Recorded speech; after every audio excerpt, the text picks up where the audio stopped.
Many families and students are gathered here today who are pro-life, pro-traditional marriage, and supporters of Senator John McCain and Governor Sarah Palin to welcome Michelle Obama to our great city by sharing what we stand for and what we believe. I'd like to first set the record straight on Amendment 2. Amendment 2 does one thing and one thing alone. It defines marriage as a union of one man and one woman. This amendment is necessary to protect the institution of marriage. Our future generations depend upon it.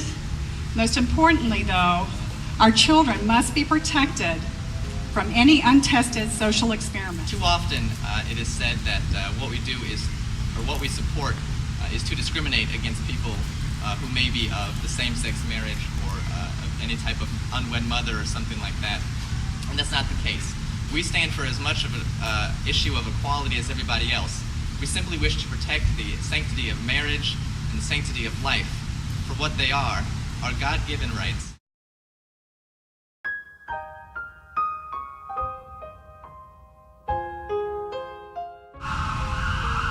We love that Gainesville is a city full of life.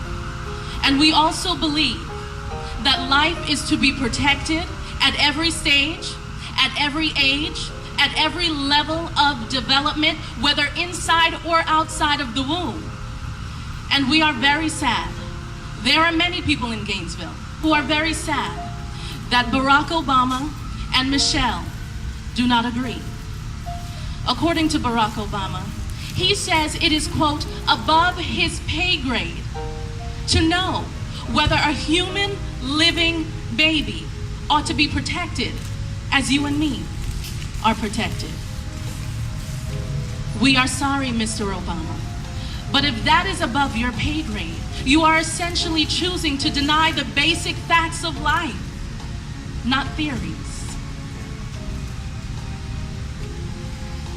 We are persuaded that life begins at conception. Does it not? Yes. It begins at conception. And we believe that a president who will make it his first, quote, this is what he says, his first priority to ensure that the Freedom of Choice Act comes to pass. Listen, if you don't know what the Freedom of Choice Act is, I suggest you go and find out. This is a piece of legislation that, if passed, it's unlike anything this nation will have ever seen. It will open up the floodgates to abortion, nullifying, making void almost every single local, national, and federal anti-abortion law passed in the past 40 years. And that will be Barack Obama's priority.